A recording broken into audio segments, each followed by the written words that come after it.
Okay. Thank you very much, Vitor. Well, I appreciate the opportunity to be here with you all. I want to first thank the fellow sitting to my right, Dr. Bob Weber here at K-State.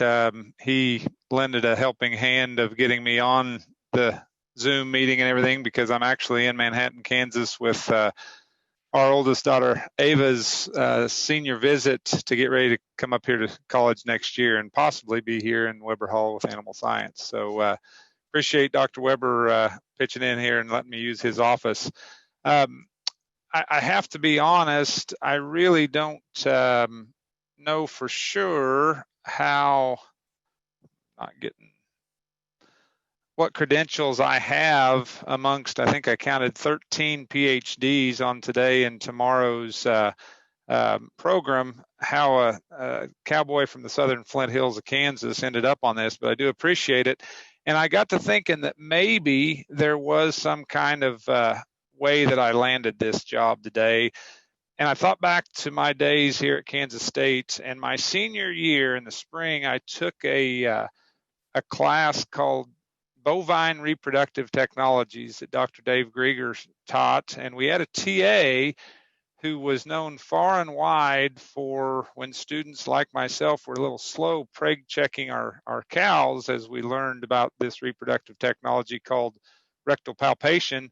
He would start drawing on the side of a cow with marking chalk.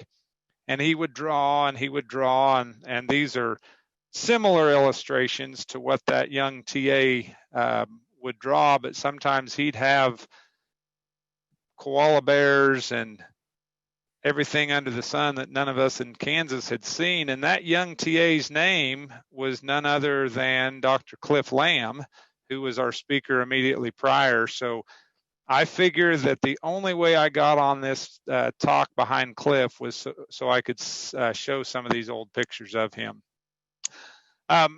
First of all, before we get too deep into the reproductive technologies that have changed the ranch, Vitor asked me to give a little bit of demographics and history of our family's operation. Dalebanks Angus is located in the southern Flint Hills of Kansas.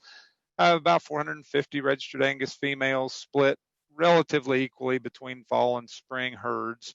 We market about 200 bulls every year, mainly to commercial cow-calf producers, but to a few AI companies and registered breeders as well. A forage-based operation using warm season native grass here, fescue, and then quite a few cover crops or grazing crops, annual crops that we plant as well, and have a small farming operation to raise some of the feed. The history of our family's ranch, it was settled by a couple different families there in Greenwood County, Kansas between the years of 1867 and 1869. That was the first generation. The second generation purchased the first registered Angus cattle in 1904. Here's a picture of one of the Perrier family's first settlements. And then the second generation, this is Elbert or Bert Perrier, who bought those first Angus cows. His daughter Alice in this picture with the show bull of the year, as you can see, and her husband Francis would have been my father, Tom Perrier's parents. And then Mom and Dad got the opportunity to go back to the namesake. We always have people ask who were the Banks or where's Dale. The fact of the matter is there never was a Dale Banks as a person part of Dalebanks Angus.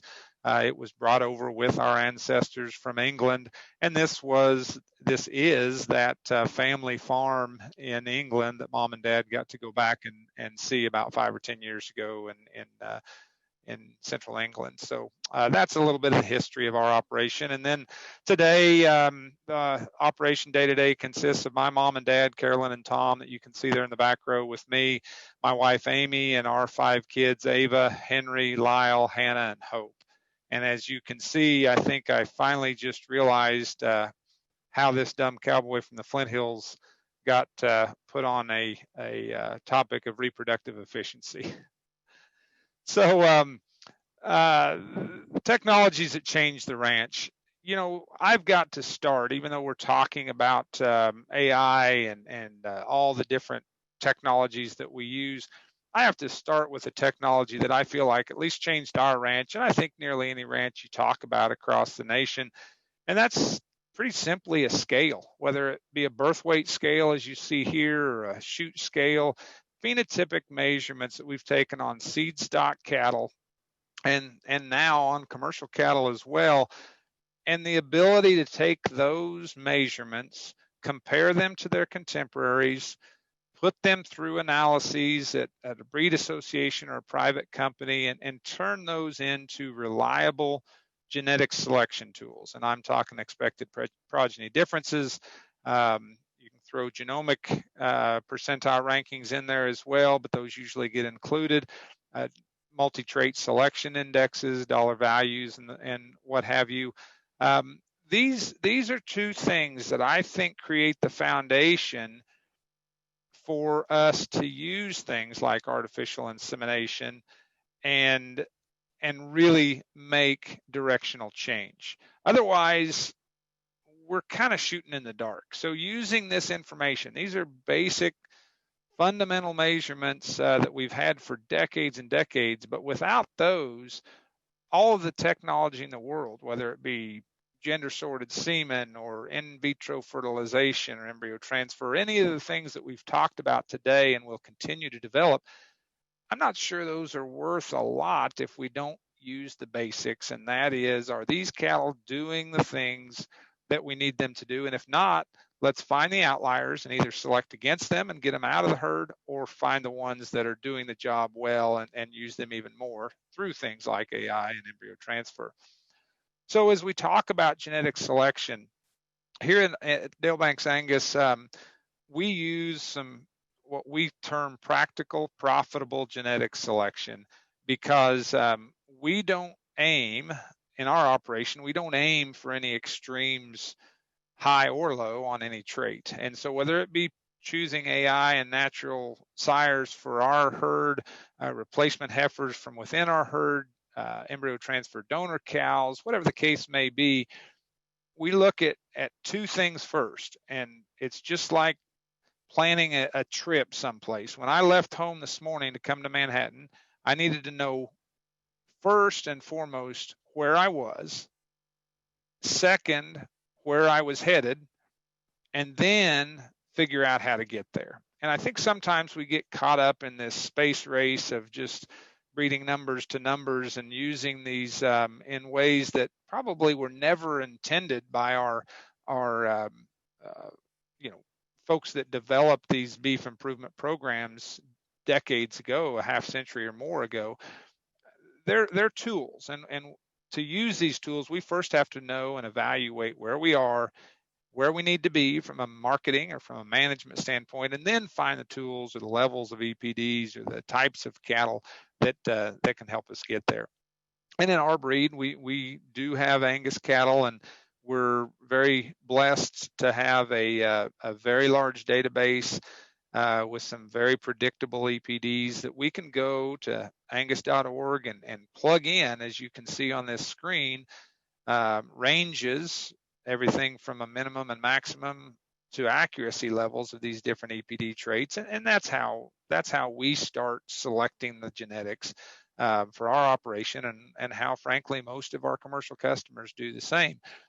And then we go and make sure that the cattle phenotypically fit. They are sound structured, they're easy enough fleshing, they're docile enough, all the things that keep cattlemen and women in business.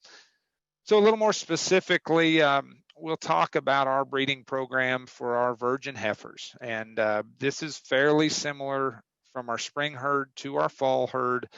Granted, we have a little bit different seasons of the year, obviously, and so we may have to deliver some feed to some of these fall cattle, but for the most part, our heifers are developed on grass until they're about 11 to 12 months of age. We select the keeper heifers by their EPDs, visual appraisal, and their individual performance. We bring them into a dry lot scenario for a brief time, about 45 days total. We'll feed them a fairly high roughage ration. And recently, the last 3 years or so, we've gone back to using melangestrol acetate, or MGA, for 14 days, give them a prostaglandin 19 days after that. I know that's a fairly old technology, and we've tried newer ones, but for the way that we have handled these heifers, we developed them on a very low plane of nutrition early. When they come to the feedlot, they're pretty hungry.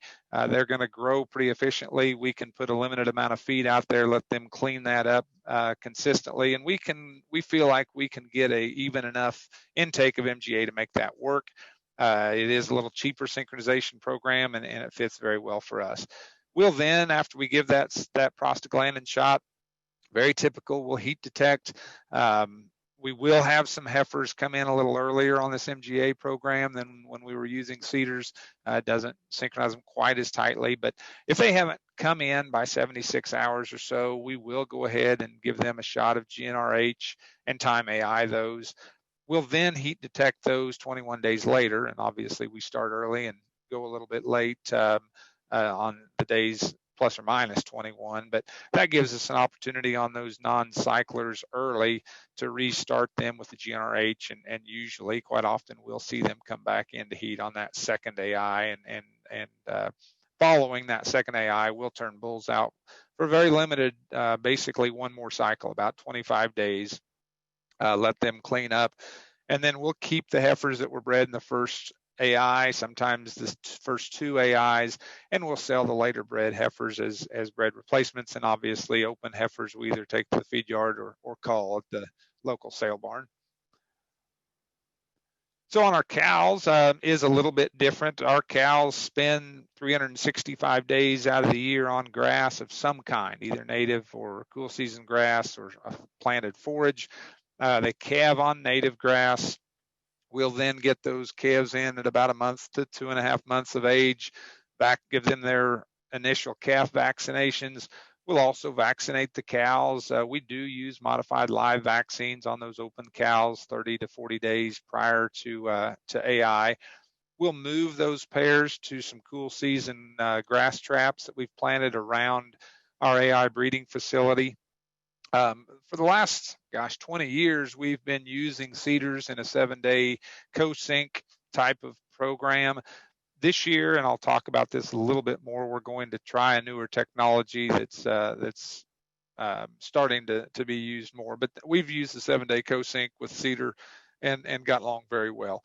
Very similar to the heifers, we'll heat detect those through about 76 hours.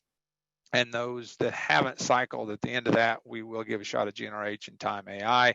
And again, we'll heat detect them for the next 21 to 30 days and catch those second rounders, turn bulls out. On those, we'll turn them out for about a cycle and a half or 2 cycles. And again, keep the early bred ones, sell the others as private treaty cows, and sell the opens to the sale barn. We don't roll cows from fall to spring. There are programs, and I think in a commercial environment, there's probably reasons to do that. In our opinion, we want to make sure that these cows are not carrying on a problem, because if they do, they're going to have a bull that we sell to a customer who could pass that along to his replacement heifers, and that's where we draw the line. We do use embryo transfer some, at least at this point. It has all been conventional flushing, not to say we won't use IVF at some point in the future, but we've used conventional flushing. You'll see, I think, an award winner here in Dr. Clay Briner does most of our embryo work for us. We'll flush just a few cows, 1 to 5 cows, usually very proven producers that have shown us that they not only have the data and the EPDs and the look to be a donor cow, but they've also raised multiple calves, bred back while they're nursing those calves, and done what a cow is supposed to do. We then put those embryos into our own registered recipient cows. Those that don't take an embryo will get a chance to be bred and then often sold in that private treaty group. But that's a way that we can use some poor producing, maybe poor EPD cows in our registered herd, and raise a good embryo calf that way. So from a pregnancy detection standpoint, we've used nearly every preg checking option you can think of. Obviously, like most, we had a vet rectal palpate those cows for years and years, and sometimes we'd do it ourselves. when we had a vet 15 years ago, well, it was tough to get vets in a lot of areas, and we ran into that same scenario. And as our vet was taking another position elsewhere, he suggested actually that we look into this blood testing. And so we used bioprin blood testing for our pregnancy detection for a number of years, and it worked very well. For us needing to know in the seed stock industry, especially when we're trying to market these later bred cows and keep the early bred ones for ourselves, the challenge with the blood testing was it's a yes or no, as the acronym indicates, and we couldn't with enough confidence tell that yes, that's a first AI calf. That's not a late bred bull calf who reabsorbed that first pregnancy and got bred back late. And so at that point, we started using ultrasonography and eventually bought our own ultrasound machine so that we could do that pregnancy detection on our own cows ourselves. Do that on the heifers as soon as we possibly can. On the cows, we'll generally hit somewhere in the middle as we're preconditioning those calves, giving them their pre-weaning shots and deworming cows and things like that. So somewhere in that typical 30 to 90 day range is when we want to be ultrasounding those pregnancies. We get much past 95 or 100 days, and quite often it's been our experience that calf is falling over the pelvic rim, and at that point it's a little bit too deep for us to get a great image on it, at least with the machine and the technology we have. So try to get them done somewhere short of 100 to 110 days. This is one of our children, young Henry, trying out the goggles. We can also hook up to a television monitor, but generally, and it's actually, I think you'll see him in one of these pictures later on, our cowman Eric Burden, who's worked for us for 20 years, does most of the ultrasound for us, does a great job and very consistent. But on this day, Henry was getting to play around with him as well and pretend he was virtual gamer extraordinaire.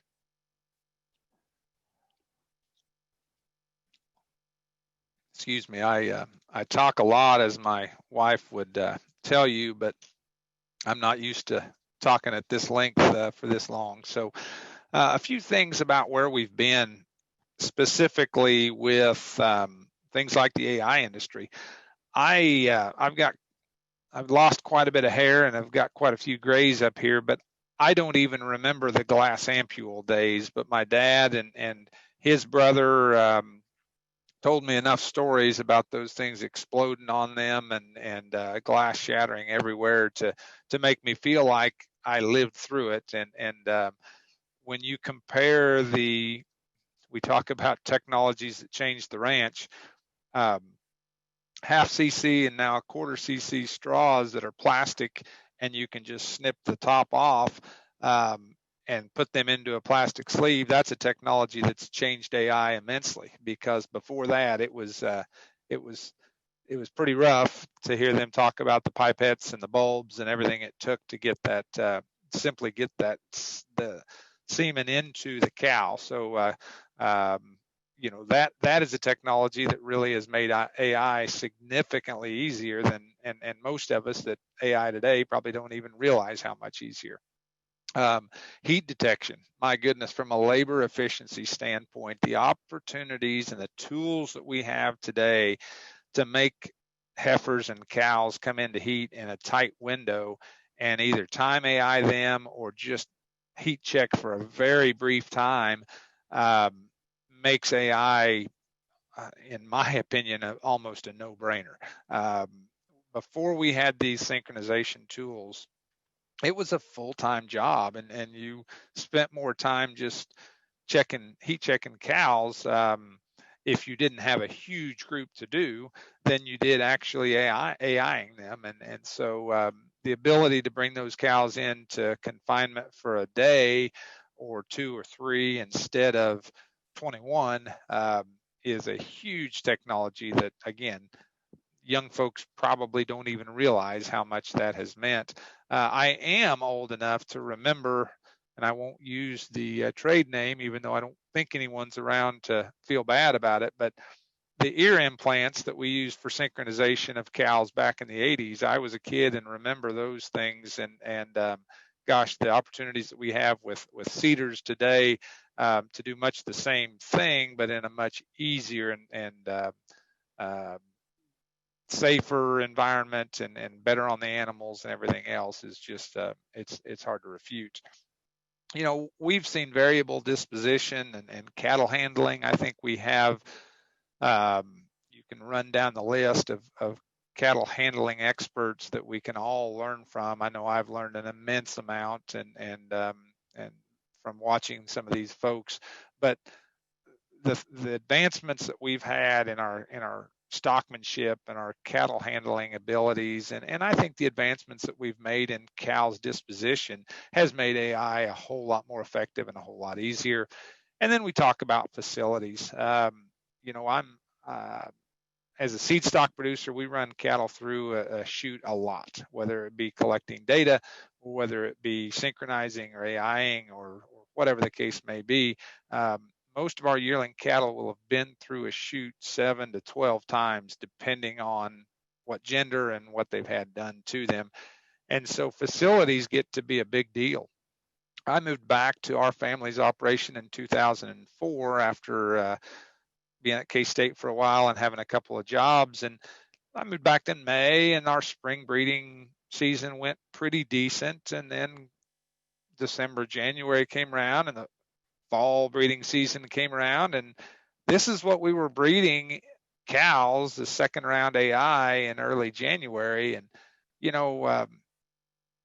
this is Eric Burden standing there next to my dad with the cowboy hat on, and Eric and the guy who had my job before I moved back and took it affectionately called this facility the Love Shack, where we AI'd these cows. But as you can see, when you've got a north wind and sub-zero wind chill and icicles hanging over your head as you're trying to keep semen at a constant 94.5 degrees before you get her into the cow, it's pretty challenging. And so we invested in a barn and in some pretty nice facilities, or at least the way we see it, they're exceptional. This facility looks a whole lot different today. This was taken about 10 or 12 years ago when we put it in, but we've got, as you can see, a double alleyway coming into a portable breeding box that's a double breeding box as well. This box gets used at 2 different barns and a couple different pastures as well. It's on wheels, and we can jack that up and move it to whatever pen we want. But compared to where we were, this is kind of the cat's meow. So that's where we've been as an industry, and I think a lot of people's story is probably very, very similar to ours. The next question is, where are we going? These are Amy and my 5 kids horseback. You can't see little Hope, but she's sitting there with Lyle on the horse at your far right. I kind of preluded where we're going as far as a new synchronization technology that we're going to try on this fall's cows. It's called the 7 and 7 sync. I think most of this research was done at the University of Missouri. Day 0, you put the seeder, and instead of a typical GnRH shot, you give prostaglandin. At day 7, you leave the seeder in, give GnRH at that point in time, and then on day 14, you pull the seeder and give a second shot of prostaglandin. The data we've seen from this research, and I know a lot of folks on this webinar may have participated in the research trials, but they've been looking at this for a couple of years. We were asked to be part of the study, and I'll be honest, I was a doubting Thomas. It was an extra time through the chute. It was an extra 7 days of having that implant in, and we held off and let somebody else do the work. But both from a cyclicity standpoint and from a conception and pregnancy rate, both of those look enough better than what we had been using that we're going to give that a try this year on our registered cows. And if I'm on a program next year, I may be able to tell you that it was one of those many decisions that we made that we learned what we didn't want to do. But right now, I think it looks like it's a pretty worthwhile expedition. Something that I think that we will eventually use is just what Dr. Lamb was talking about prior to my talk, and that's gender sorted or sexed semen. We haven't used any yet. Part of it is because of at least perceived decreases in conception rates and things like that.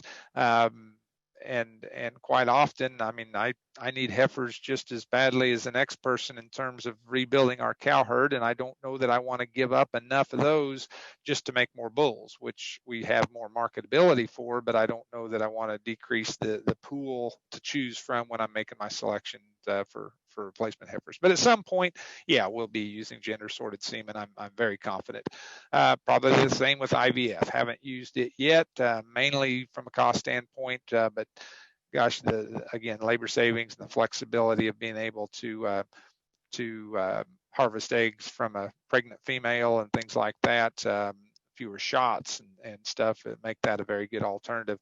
Here's one that I guess I'm keeping on my radar, and that's tracking systems for heat detection. And there are probably a couple of them out there, but gosh, you talk about a game-changing technology as we get better internet accessibility out in these pastures. If we're able to put some type of a ear tag or whatever the case may be that measures activity and basal temperature and things like that, and tell us when cows are coming into heat and when she is most active and when the ideal time, not just the AM PM rule that all of us use to breed her. Gosh, that's a game-changing technology and one that I'm watching very closely. Haven't used it yet, but sure, I'm keeping an eye on it. And then I guess the other question about, in addition to where are we going, what do we still need? And this is a wish list. And if I really got crazy, I'd have 10 pages of these wishes, but I'm not going to go through every one of them. You all can read them, but I do think that these are some research areas, and I know we've got a lot of very talented, very hardworking researchers on this call, but these are some areas that I think we have got to put some time and some emphasis. Nutritional requirements of today's cow herds, they're a different beast, and we all know they have, and we've updated those NRC requirements, but there's some differences in there, even from a trace mineral standpoint and things like that. I think that sometimes we don't account for, and let's face it, at least in most breeds, we still don't have truly robust EPDs for reproductive efficiency in these beef cattle. And yes, it's a lowly heritable trait, and yes, there's a lot of noise that surrounds that data.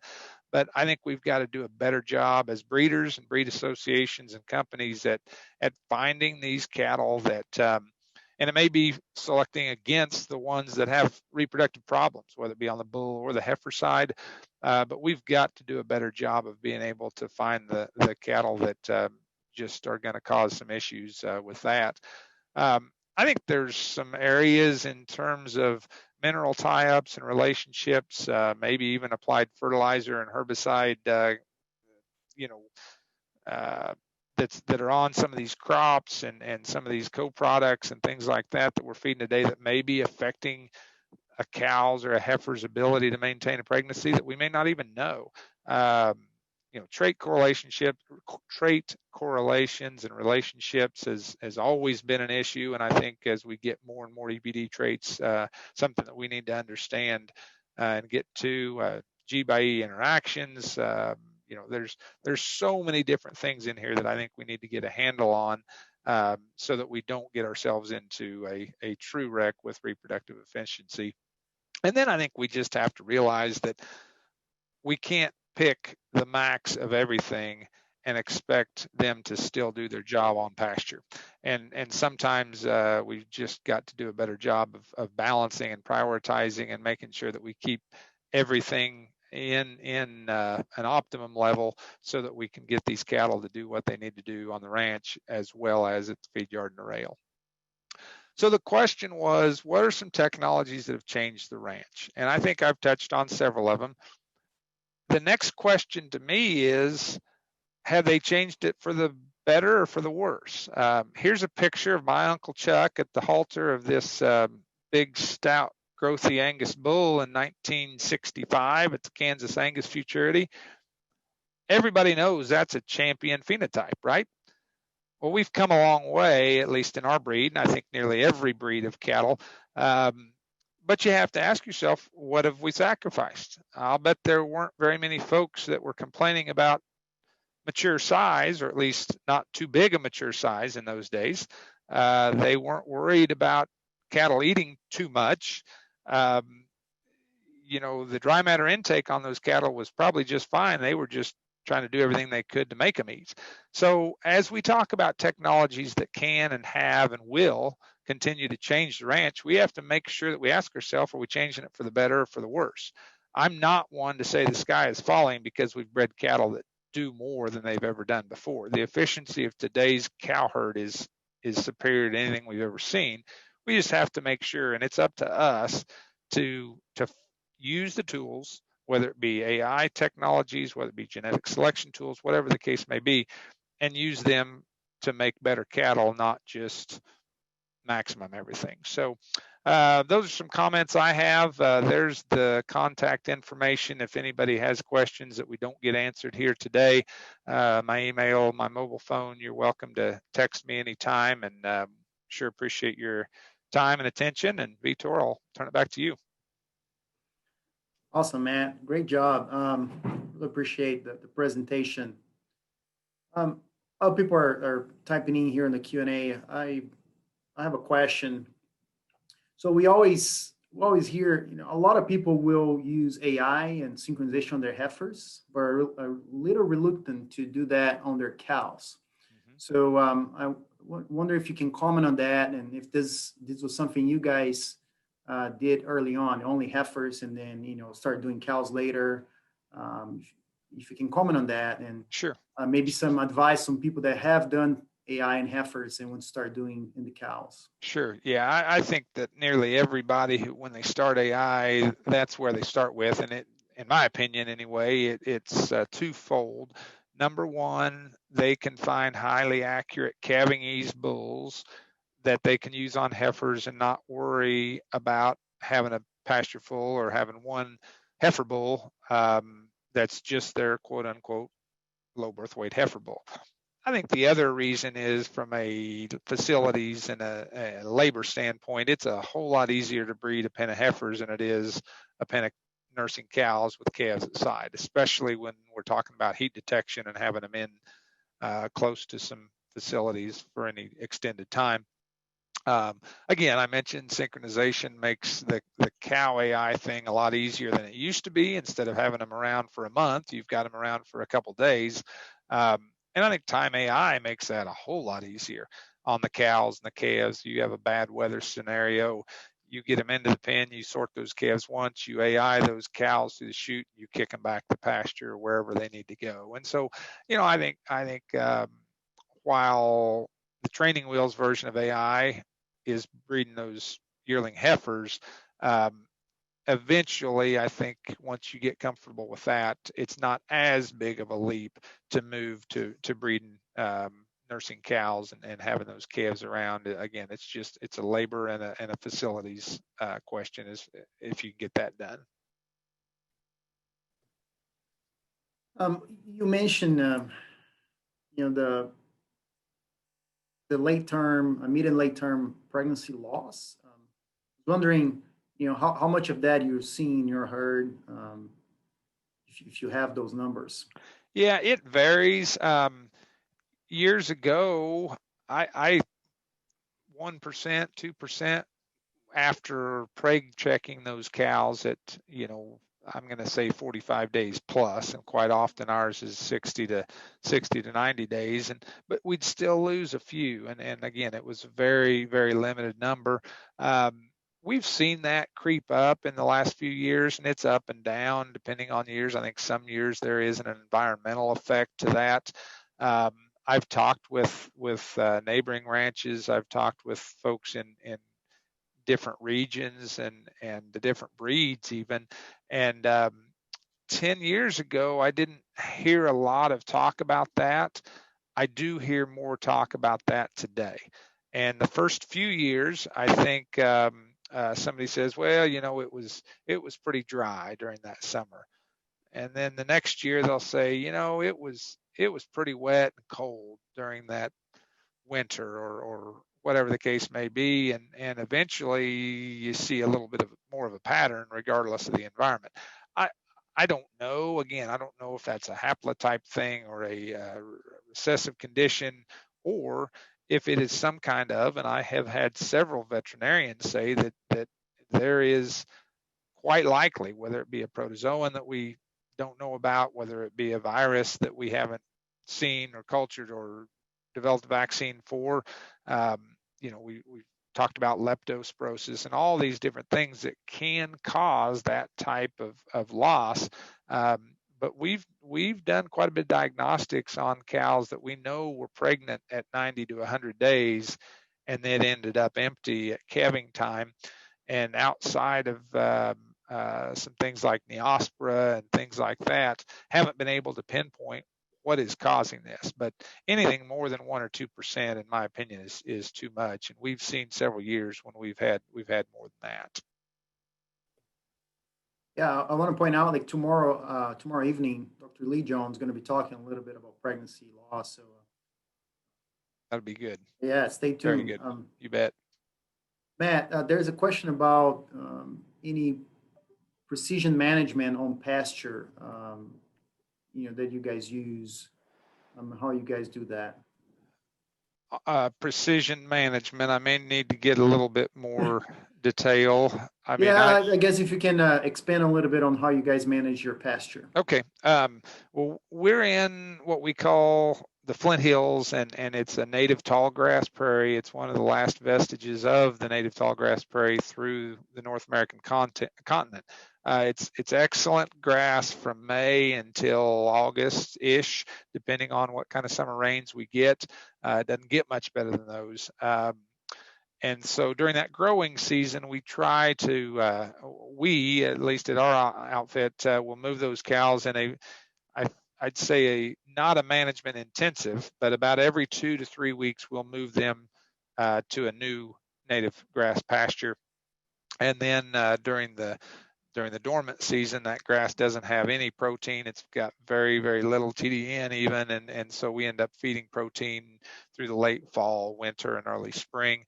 I guess the biggest management, and I don't know that it's precision management, but the biggest management change that we've made, we planted some of our fairly erodible, tight, poor producing farm ground down to fescue, and we try to intensively graze that fescue during or immediately prior to and during our AI season. So we'll have a couple hundred cow-calf pairs on about 15 to 18 acre traps and move those through every couple of days, and it works well for labor. They're close. We can sort horseback and bring those cows as they come into heat to the AI chute, things like that. So that would be the grazing management basically that we have. And then I might also mention we have the last 10 or 12 years started planting a lot of usually winter and summer annual cover crop mixes, 5 to 7 different seeds that we'll plant behind our cash crop of wheat, soybeans, or corn.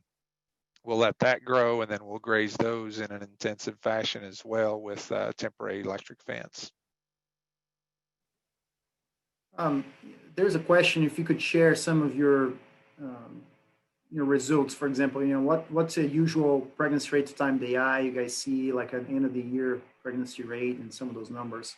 Yeah, and we don't just time AI, so ours will be a little bit skewed, but generally on detected females, both fall and spring, so those that we see come into heat on our first round AI, we'll see somewhere in the 60 to as much as 72% conception rate on that heat detected AI. On the timed AI females that did not come into heat in those 72 to 76 hours, that's going to vary widely. And the years that we have cows that came out of the winter a little thin or whatever the case may be, that conception rate is not going to be very good. And it's frankly not the fault of the semen or the technology or probably even the technician. Those cows were likely anestrus, even though they should have been postpartum or long enough postpartum.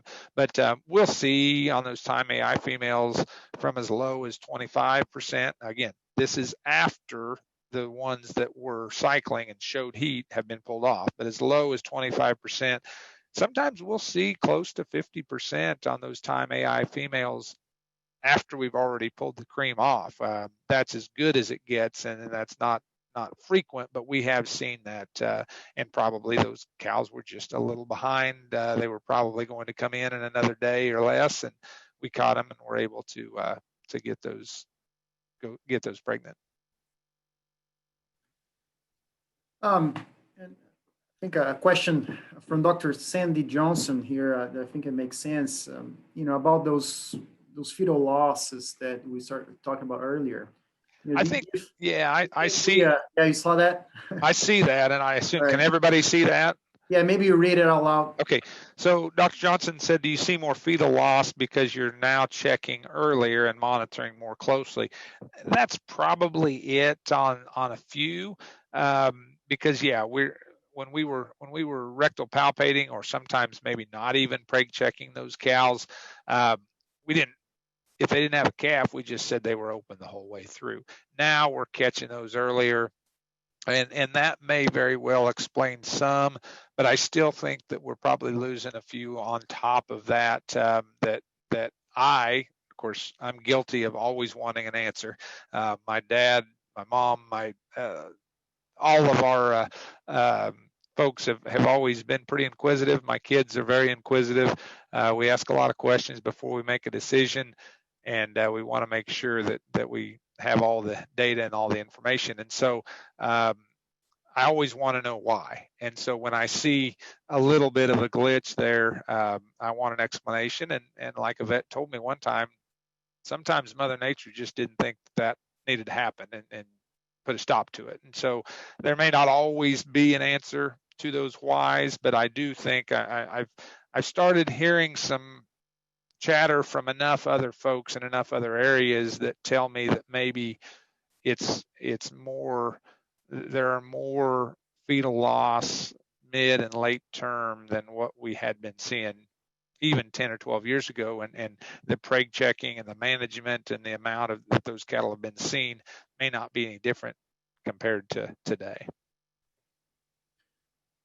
Just to finish up here, Matt, I wonder if you could give one advice to someone that's on the beef cow calf business.